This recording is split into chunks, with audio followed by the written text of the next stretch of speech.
오늘 함께 은혜 나누신 말씀 고린도전서 15장 50절에서 58절 말씀이 되겠습니다.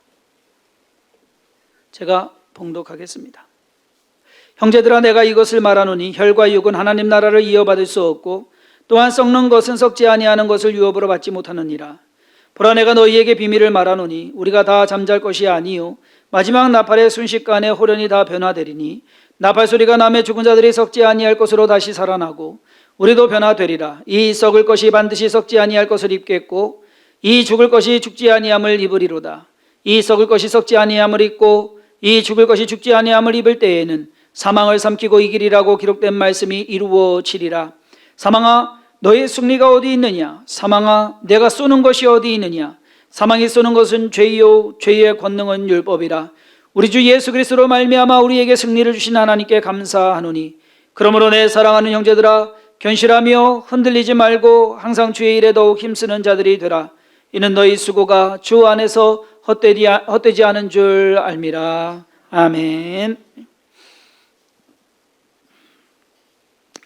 2021년 부활절은 그래도 작년 2020년 부활절보다는 조금 더 나은 것 같습니다. 백신도 맞기 시작했고, 그리고 뭔가를 좀 기대를 할 수가 있겠고, 작년에는 저희가 고난주간 새벽예배도 못했는데 올해는 또 하게 됐고, 또 감사하게 잘 마쳤습니다.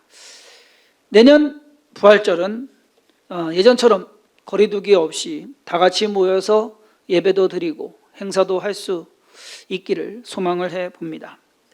코로나19가 장기화되면서 활성화된 것이 있어요. 식당들의 음식 포장이 활성화됐습니다. 어떤 식당에 가면은 요즘 대부분 식당이 그렇습니다. 밑에 이렇게 써놔요. 전 메뉴 포장 가능.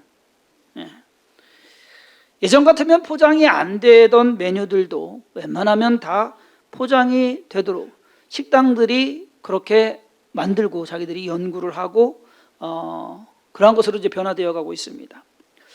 2000년 전에 십자가에서 죽으신 예수님께서 부활하시기 전까지 사람이 죽으면 끝이다라고 알고 있었습니다. 그나마 희망을 가진 사람들이 뭔가 생각해낸 것, 자기들의 인간적인 생각으로 생각해낸 것이 다시 태어나는 것입니다. 그런데 이 환생의 논리는 문제점이 있습니다. 다시 태어난 사람이 전생의 사람이 아니라는 겁니다. 분명히 뭐 같다고는 하지만은 모르잖아요. 자, 전생에 내가 뭐였는지 누구였는지 아시는 분? 아무도 없잖아요. 그러면 전생에 누구였든지 나랑 무슨 상관이 없습니다. 그렇죠? 연결고리가 없다라는 겁니다. 완전히 다른 사람이라고 해도 과언은 아닐 겁니다. 이 생에서 올바르게 죄짓지 않고 잘 살면 내 생에 뭐 동물로 태어나지 않고 힘들게 태어나지 않고 그나마 사람으로 태어날 수 있다고 가르치는 것은 아무런 의미가 없습니다. 왜? 그 사람이 또는 그 동물이 내가 아니기 때문에. 그렇죠? 이 논리에 의하면 저와 여러분들은 전생에 아주 잘 사는 사람이에요. 그렇죠? 그랬으니까 사람으로 태어났죠. 전생에 누군가가 아니면 내가 아주 열심히 잘 사는 거예요. 전생이 있다고 한다면. 그래서 잘 살아줬기 때문에 지금 사람으로 태어났다는 얘기죠. 근데 이제 문제는 뭐냐면 다음 생에 이어져 간다면은 아마 그 사람이나 동물을 욕할 거예요. 왜? 그렇지, 우리를 욕할 거 아닙니까? 동물로 태어났으면. 왜? 우리가 잘못 사는 거니까. 말이 안 되는. 예수님의 부활은 이러한 잘못된 사상들을 바꾸어 놓으셨습니다.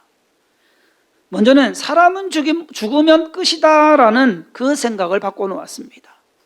두 번째는 죽으면 다음 생애에 다른 사람이나 동물로 환생한다는 사실 또한 잘못된 것이라는 것을 바꿔놨습니다. 예수님의 부활은 사람은 부활되는 존재다라고 하는 것을 알려주신 그러한 사건입니다. 그러니까 사람은 내가 부활하는 거예요. 내가 다른 걸로 태어나는 것이 아니라 그러므로 내가 산 인생도 알고 있을 것이며, 그리고 어떻게 살았는지, 그리고 어떻게 구원받았는지 다 알게 된다는 것. 저는 오늘 본문 말씀을 가지고 부활되는 이라는 제목으로 우리는 예수 그리스도로 인하여서 부활이 가능한 사람들이라는 사실을 다시 한번 여러분들에게 상기시켜 드리고자 합니다. 고린도전서 15장 19절에서 22절에 사도 바울은 부활을 이렇게 정의합니다.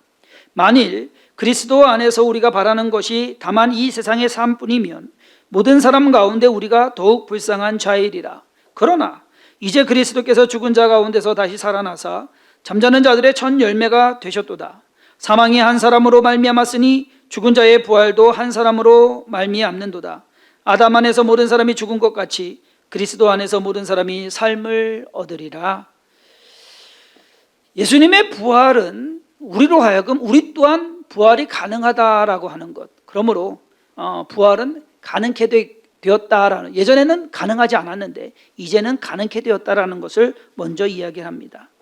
예수님께서 사망 권세에 이기시고 부활하신 것은 예수님이 그만큼 대단하신 분이었고 그만큼 능력이 있기 때문에 하나님의 아들이기 때문에 부활하신 것 맞아요. 그런데 그것이 예수님만 부활한 것이 아니라 예수를 믿는 사람 모두가 부활한다는 사실입니다. 다시 살아나는 것을 예수님이 친히 보여주신 것이다. 즉 부활이 가능하다라는 것을 보여주신 예가 된다라는 겁니다. 아까 음식 포장 말씀드렸듯이 몇 년 전까지만 해도요, 포장할 생각도 안 했고 포장되는지도 몰랐고 그런 음식들 많잖아요. 그런데 이런저런 시행착오 또 연구 그러한 것을 통해서 포장이 가능하게끔 만들었습니다. 그러한 논리와 같습니다. 전에는 안 될 것 같았는데 되는 것. 부활이 그랬어요. 온 인류가 수천 년을 살아오면서 안 되는 거였는데 예수님께서 하심으로써 가능케 했다. 이 세상에는, 그리고 우리들의 삶에는요, 고장나면 수리 가능한 것이 있는 반면에 수리가 안 되는 것이 있습니다. 병이 들어도 치료가 가능한 병이 있는 반면에 치료가 불가능한 병이 있습니다. 사람과의 관계도 마찬가지입니다. 회복이 가능한 관계가 있는 반면 회복이 불가능한 관계도 있다. 그런데 수리가 불가능했던 제품이 수리가 되고 치료가 불가능했던 병이 치료가 되고 회복이 불가능했던 관계가 회복이 되는 것처럼 죽으면 다시 살아날 수 없다라고 생각을 하고 그렇게 믿었는데 아니요, 가능하다라는 것입니다. 사람의 부활은 고칠 수 있는 물건보다 비교할 수 없을 만큼 어려울 것입니다. 하지만 하나님께서 이 모든 것을 계획하십니다. 그리고 예수님께서 그것을 실행하십니다. 성령님께서 이것을 완성하신 것, 그 작품이 바로 부활입니다. 그 부활은 예수 그리스도의 부활만이 아니라 그를 믿는 모든 자의 부활이 된다라는 것. 방법을 몰라서 음식 포장하는 것을 생각지도 않았고 방법을 몰라서 여러 가지 시행착오를 겪고 했지만 결국 알아내고 그것을 가능케 하는 것처럼 예수님께서 사람들은 어떻게 구원받는지, 어떻게 죄사함 받는지, 어떻게 영생을 소유하는지, 어떻게 부활을 하는지 몰랐어요. 방법을 몰랐어요. 그리고 할 수도 없었어요. 그런데 하나님께서 이 모든 것을 방법을 만들어 주시고 그것을 하나님께서 행하심으로써 이거 이렇게 하면 되는구나 라고 하는 것을 알게 하셨다라는 것입니다. 코로나19가 포장 문화도 바꾸어 놓았지만 더 활성시킨 것은 배달 문화입니다. 그렇죠. 요즘 배달 안 되는 것이 없습니다. 다 돼요. 음식은 웬만하면 저기고요. 웬만한 물건도, 가전제품도, 심지어 가구도 다 배달하고요. 우리나라에 있는 것뿐만 아니라 해외에 있는 것까지 배달을 받습니다. 자동차 배달도 되고요. 심지어 조립식 주택, 집도 배달을 한답니다. 집 배달하면은 우리는 옛날에는 집으로 뭐를 갖다 주는 건 알았는데 집 배달하면은 요즘은요 집을 배달해 주는 거예요. 불가능한 일들이. 근데 그거 아십니까? 한국만 이렇게 가능하다. 여러분 미국에서요 배달 가능한 거 뭔지 아세요? 피자 하나 배달 가능해요. 다른 음식은 배달이 불가능합니다. 왜? 땅덩어리가 넓어서. 이 모든 저기에서 우리나라처럼 이렇게 체계적으로 진짜 별의별 게 다 배달되는 나라는 없을 겁니다. 그만큼 우리는 알잖아요. 이거 배달된다. 미국에서는 생각지도 못하는 일입니다. 마찬가지입니다. 부활이라는 것을 안 믿는 사람들은 생각을 못합니다. 근데 믿는 사람들은 이거 되는데 라고 할 수 있는 일이다라는 겁니다. 자, 두 번째로 예수님으로 인한 사람의 부활은 우리를 변화시키는 부활이다라는 겁니다. 썩을 것이 썩지 않는 것으로, 죽을 것이 죽지 않는 것으로. 우리의 육신은 썩어 없어질 육신입니다. 그리고 영원히 살 수 없는 죽는 육신이 우리의 육신입니다. 그런데 부활한 몸은요, 썩지 않는 몸입니다. 같은 몸인데 죽지 않고 영원히 사는 몸으로 변화되는 겁니다. 그러니까 우리는 대체할 수밖에 없지만 하나님께서는 변화를 시켜버리십니다. 몸은 몸인데 다른 몸, 병들지 않고 늙지 않고 아프지 않는 몸, 그 몸을 보여주신 것이 예수님께서 부활하시고 나서 제자들에게 보여주신 그 몸입니다. 보여요. 드시기도 해요. 그런데 달라요. 어떤 사람은 부활한 몸은 더 예뻐질 거라고 믿습니다. 믿으세요. 어떤 사람은 부활한 몸은 예수님께서 33살까지 사시고 죽으셔서 부활하셨기 때문에 아마 30대 초반일 것이다 라고 말하는 분도 있어요. 그것도 믿으세요. 부활하고 나서 어떨지는 모르겠지만은 분명히 다르기는 할 겁니다. 나는 난데 달라진 나. 무슨 뭐 유행가 가사처럼. 제 차가 8만 킬로를 뛰었습니다. 작년에 8만 킬로 좀 넘었는데 5년이 이제 지나가고 있습니다. 차를 사고 나서 그러니까 전에 타던 차는 스포티지였는데 이제 디젤이었거든요. 경유였기 때문에 소리가 뭐 커갖고서 그런 줄 알고 이제 휘발유로 샀어요. 휘발유 사서 조용하겠지라고 해서 샀는데 한 1년 지나고 나니까 시끄러워지기 시작했어요. 그런데 한 4년 되니까요. 아침에 겨울 같은 데는 시동을 걸면은요, 야, 경운기 소리가 나요. 그리고 뭐 드르르르 가고 그래서 물어보니까 GDI 엔진이라 그렇대요. 그래서 그런 줄만 알고 타고 다녔어요.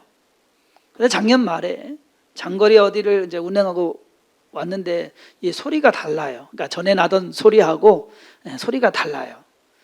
그래서 여기저기 이제 카센터를 가서 알아보니까 몰라요. 뭐 이렇게 해야 된다, 저렇게 해야 된다, 말들이 분분해요.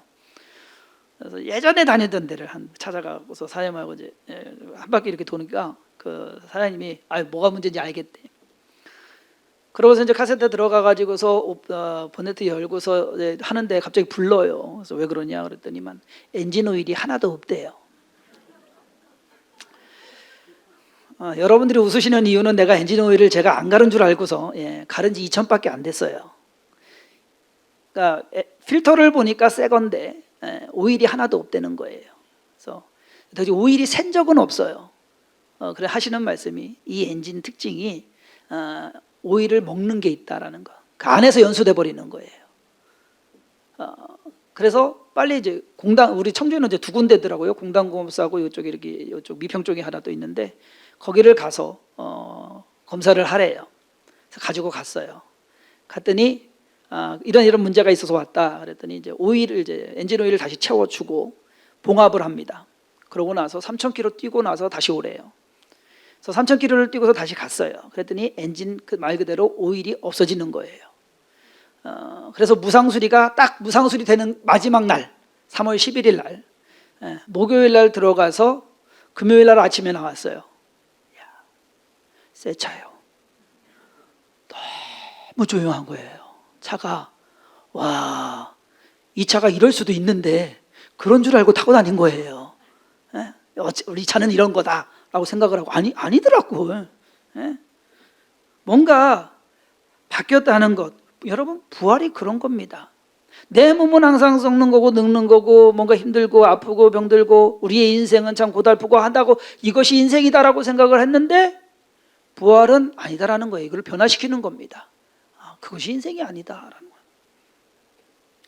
그렇기 때문에 부활은 세 번째로 희망을 주는 겁니다. 부활되는 이라는 것은 우리에게 희망을 주는 소식입니다. 죽음으로 끝나는 것이 아닌 더 나은 몸과 삶으로 영원히 살게 된다는 그러한 희망을 저와 여러분들 즉 믿는 자들에게 주는 것이 바로 부활이다라는 겁니다. 수리가 불가능했던 물건이 수리가 된다고 하면 얼마나 기쁘겠습니까? 치료가 불가능하다고 했던 그 질병이 치료가 된다고 하면 얼마나 감사하고 안심이 되겠느냐 하는 겁니다. 회복이 불가능한 일이 다시 회복이 되어서 가능케 되었다라고 한다면 안 좋아할 사람 어디 있겠느냐. 부활은 이 모든 것을 가능하게 만들어 버립니다. 심지어 그동안 이길 수 없었던 사망을 이기게끔 가능케 한 것이 바로 부활입니다. 사망은 인간의 삶을 불가능한 것으로 끝내버리고 맙니다. 여기까지. 더 사는 것을 불가능하게 했고요.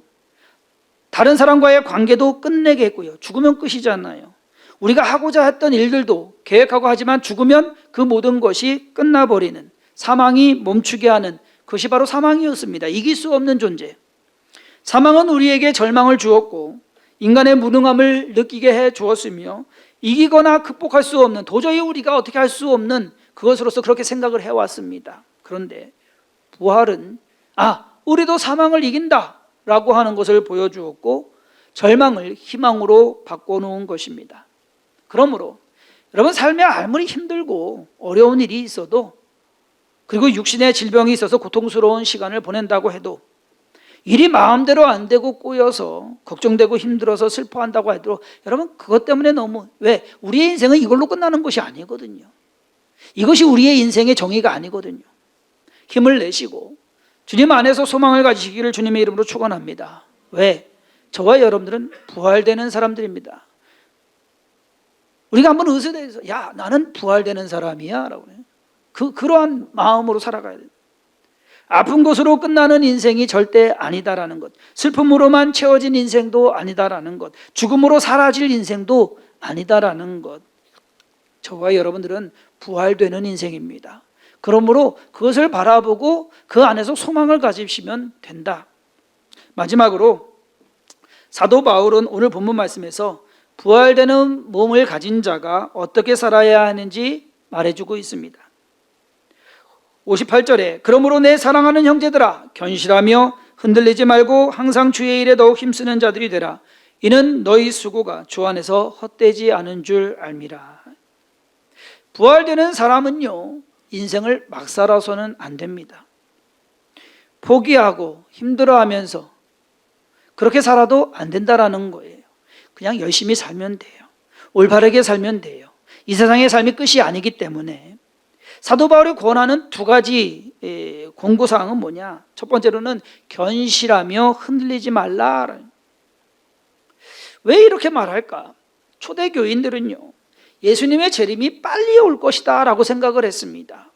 예수님께서 부활하시고 제자들에게 나타나셨을 때 베드로를 만나서 얘기하시죠. 너가 지금 네 맘대로 다니지만 나중에는 사람들이 너를 띄우고서 억지로 끌고 갈 것이다. 베드로의 죽음을 말씀하십니다. 그러자 베드로가 뭐라고 합니까? 주님, 쟤는 어때요? 요한을 가리켜서 쟤는 어때요? 라고 물어봅니다. 그러자 주님께서 뭐랍니까? 내가 다시 올 때 그때까지 쟤를 살려놓은들 너랑 뭔 상관이냐? 라고 말씀하세요. 자, 그러자 나중에 이제 초대교회 교인들은 그렇게 생각을 한 겁니다. 최소한 그 제자가 살아있을 동안에 주님이 오실 것이다 라고 생각을 한 거예요. 주님이 빨리 오실 것을 바라고 있는데 상황은 그렇지가 않습니다. 로마의 그 모든 핍박, 기독교인들에 대한 핍박은 날이 갈수록 극해지고요. 그리고 너무 힘들고 위험한 상황 속에서 계속 살아가야만 되는 것. 그러다 보니까 막 죽어가요. 믿음을 지키기 위해서 순교해요. 그럼 죽으면 끝인가라는, 내가 지금 잘 믿고 있는 것인가, 이것이 잘하고 있는 것인가라고 하는 의구심이 듭니다. 사도 바울이 서신서에서 부활을 강조하는 이유가 여기에 있습니다. 왜? 부활이 보장되지 않으면 그 믿음이 소용없기 때문입니다. 부활이 없다면 우리가 제일 불쌍한 자이리라. 그렇죠. 인생 헛살은 것이 되니까. 헛된 것에 그냥 빠져가지고서 말 그대로 그렇게 살았기 때문에. 부활이 된다는 근거와 그 보장을 사도 바울은 말하고 있으면서, 그러면서 흔들리지 마라. 믿음이 흔들리지 마라. 초대교회 성도들에게 그렇게 말하는 것입니다. 저와 여러분들도 마찬가지예요. 내 생각대로 되지 않는다고 해서, 삶이 힘들고 어렵다고 해서 우리가 힘들어하면서 거기서 포기하는 것이 아니라 더욱더 견실하며 흔들리지 마. 우리의 믿음이 흔들려서는 안 된다라는 것입니다. 코로나19가 우리의 모든 상황을 안 좋게 이끌고 갈 수도 있어요. 상황에 빠뜨릴 수도 있어요. 그렇지만 그것으로 인해서 우리의 믿음이 흔들려서는 안 된다라는 것입니다. 두 번째는 주의 일에 더욱 힘쓰라고 말합니다. 이 세상에 사는 동안에 가치 있는 일이 과연 뭐가 있겠습니까? 인생 사는 것 한 번뿐이다라고 주장하는 욜로족, You only live once, 단지 한 번만 살 뿐이다. 이 사람들은 그러니까 뭐 하고 싶은 대로 하고서 살아라라고 이야기를 합니다. 그런데 사람이 죽으면 끝이 아니다라는 것, 우리는 그렇게 믿고 그렇게 알고 그렇게 확신합니다. 그렇기 때문에 진짜 그 아무 의미 없이 아무 생각 없이 그냥 막 사는 그러한 인생에 살다면 큰일 납니다. 부활되는 사람은 부활된 이후까지 생각을 해야 된다라는 것입니다. 이 세상에 사는 동안에 그래서 열심히 우리가 살아야 될 뿐만 아니라 남기는 것을 뭘 남길까? 많은 재물을 남겨봐야 소용없습니다. 건강도 사라질 뿐입니다. 지위나 명예도 다 없어질 것입니다. 무언가 하나님을 위해서 더욱 주의 일에 힘쓰는 자들이 되라라고 하는 이유가 그겁니다. 믿음 지키고 하나님이 한 것, 그것 하나 정도는 있어야 되지 않을까? 그거 아십니까? 한 교회를 다니면서도 신앙생활을 했어도 부활되는 성도가 있는 반면에 부활되지 않는 교인이 있다는 사실. 얼마 전에 복음성가 불렀잖아요. 예수님 맞을 준비됐나? 한 사람은 가고 한 사람은 남겠네. 다 될 것 같은데 아니란 얘기예요. 우리는 여태껏 햇반 용기가 재활용이 되는 줄 알고 먹고 나면은 있는 밥을 다 떼어내고 깨끗이 씻어서 재활용하는데 분리수거를 했습니다. 저도 얼마 전까지 그렇게 했습니다. 그런데 햇반 용기는 재활용이 되지 않습니다. 일반 쓰레기로 버리셔야 합니다.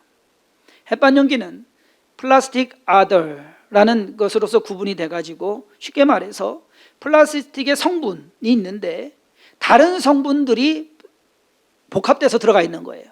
그러다 보니까 이것을 재활용하기 위해서 태워버리면 성분이 여러 가지가 돼버려서 안 된다는 거예요. 햇반 용기를 비롯해서 여러분들 치킨 시켜 먹으면 치킨 무 들어간 거 있죠? 그것도 재활용이 안 됩니다. 커피컵 카페에서 커피 포장해 가지고서 테이크아웃 해서 하는 그 컵, 그것도 재활용이 안 됩니다. 화장품 용기, 치약 용기, 그리고 샴푸 용기 다 재활용이 안 된다고 합니다. 되는 줄 알았는데 또 재활용을 안 하는 것이 있습니다. 말하자면 재활용은 되는데 너무 힘들거나 그렇게 하는 것이 불가능해가지고 안 되는 것, 더러워졌거나 오염이 된 것은 재활용이 안 된다고 합니다. 음식 포장해서 오면은요, 한국 음식은 다 고추기름에다가 막 빨갛고 막 그렇잖아요. 그러면 용기가 빨갛게 되잖아요. 그거 닦는다고 닦을 만큼 닦아서 이제 재활용해서 버리거든요. 안 됩니다. 일만 만드는 겁니다. 그냥 일반 쓰레기로 버리셔야 됩니다. 자, 말씀을 준비하면서 야, 플라스틱 제품 재활용하는 거랑 우리 부활하는 거랑 왜 이렇게 비슷한지. 깨끗해야 되고 순전해야 되고 온전해야 되고 그것은 하지만은 변화되는 그런 모든 원리가 너무 비슷해요.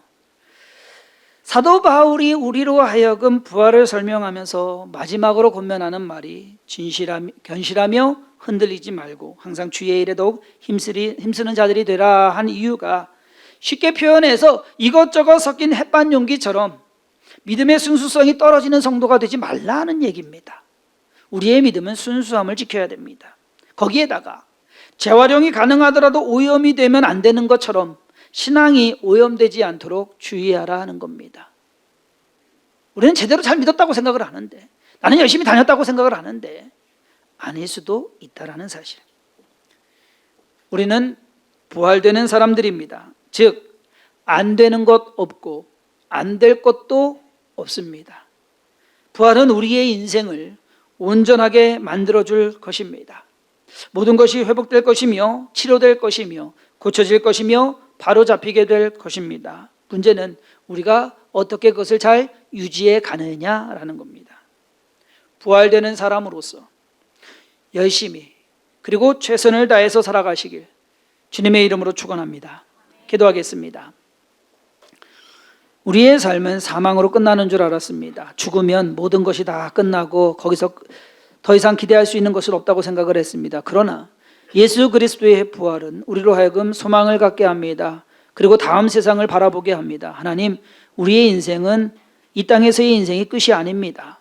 부활하여서 변화된 육신을 가지고 저 영원한 천국에서 영원히 살 수 있게 됐다는 것, 그것을 우리가 늘 명심하며 살아가게 하여 주옵소서. 인생을 살면서 때로는 힘들고 어렵다 할지라도 이것이 잠깐이다라는 것을 알고 주님을 의지하고 더 좋은 것으로 베푸실, 우리의 삶을 변화시키실, 우리의 육신을 변화시키실 하나님을 기대하게 하여 주옵시고, 우리의 힘과 우리의 능력으로는 되지 않지만 하나님의 능력으로 넉넉히 이룰 줄 믿사오니 주님께서 그것을 보여주셨습니다. 먼저 그 길을 가셨습니다. 우리로 하여금 믿음 가지고 따라가게 하시고 무엇보다도 견실하며 흔들리지 말고 주의 일에 항상 더욱 힘쓰는 자들이 되어서 주님과 동행하며 주의 일을 이루어가는 우리의 삶이 되게 하여 주옵소서. 주께서 도우시고 인도하시고 함께 하심을 믿사옵고 예수님의 이름으로 간절히 축복하며 기도했사옵나이다. 아멘. 아멘.